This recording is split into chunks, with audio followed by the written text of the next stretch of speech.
somebody that I know quite well, Ben MILDREN, the president of the UTAS Landcare Society.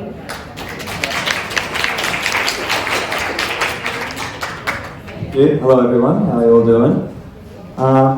Alright, nice to see a lot of familiar faces, but I'll do a quick introduction anyway.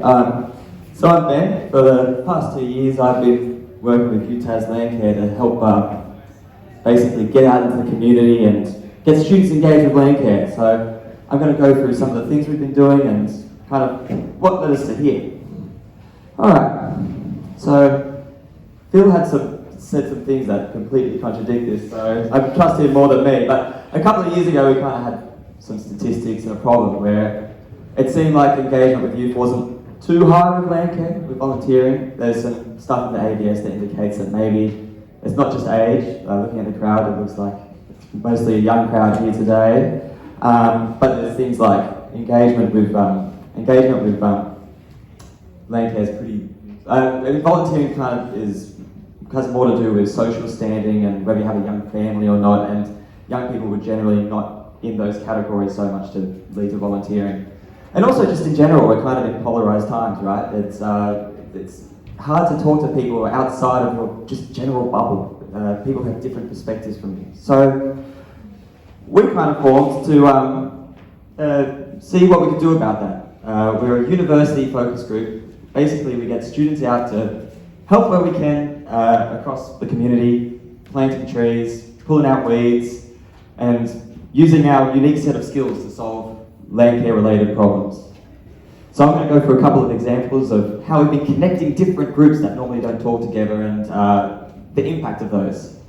So first off, we've been trying to connect students to communities, get them out into local groups. When we all fly in from out of state, and it's sometimes hard to feel like we're settling in. So by travelling out and doing some landcare-related stuff, we're kind of meeting people and getting engaged in a way that is kind of hard to do sometimes. So we've been up and down the East Coast. We've been up in, who's that guy on that course? We've been helping out in places like Seymour and Falmouth and Scamander, and we have been kind of going out and helping these groups that have huge problems like mountains of weeds that need to be taken care of. And we have been jumping out there with a pair of secretaries, getting in there, getting dirty, doing as much as we can over a weekend, and maybe having a bit of tea cake as a reward at the end. So Seymour has been a great way to kind of demonstrate how we can go out into the community and just chat to people and help out. So the next way we've been kind of connecting across communities is a bit different, but we've been connecting to farms. And this has been especially great for agricultural students, environmental students, who are maybe not sure where they can use their skills to help out in ways that are beneficial to society and to our environmental problems that we face today. So, and also, it's great for farmers as well, because in smaller communities, sometimes you don't get to have these conversations with younger people who are maybe from the city, greenies, latte sippers, you know. So, I don't know if any of you got to catch Kerry speaking before, but we've been doing a lot of work out of Beaufront. We're Kerry managers, Kerry Bridle, I think she's around, but that's been great. It's been a great way for us to just see what a working farm environment is like, and agricultural students love it because they don't really get those opportunities. And well, in a context outside of university where it's a research-focused thing. And it's inspiring to see what a farm can do with the land that they've got. I can see Rosemary also from Glenore, which is another farm. We've been working across not just these examples, tons of farms, and it's always amazing to see what they do.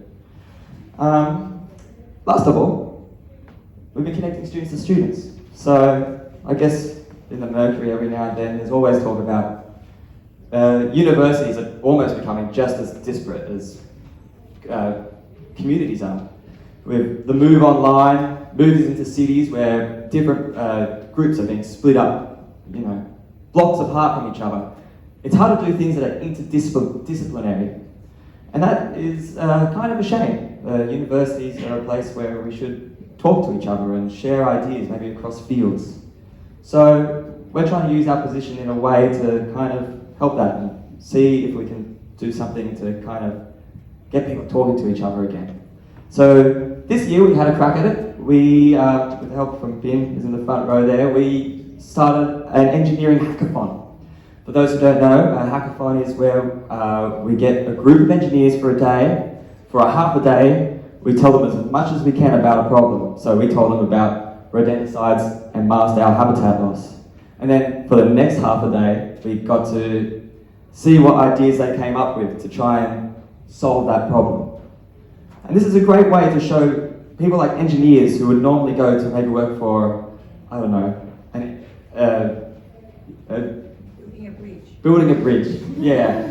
Maybe for a council, maybe, you know, to build a road, to work for, you know, maybe the military, something crazy. But show that there's opportunities where you can use your unique set of skills to help help in a way that's like help a landcare focused problem or an environmental problem. And this is hopefully that's a work where we'll continue to solve this problem, maybe develop some prototypes of mast owl nesting boxes. And it's also a template, so it doesn't just have to be engineers. Maybe we get artists involved in a way to help them solve a landcare-related problem, or musicians, or architects, or whoever. It's a way to get cross-disciplinary work happening, and it's really exciting to see where that leads. So, in general, our impact, it's hard to see there, but based on a bit of a back of napkin work, we reckon we've done about between 1,000 and 2,000 like people hours of getting dirty and doing work out in the field over the past 2 years, which I think is pretty impressive.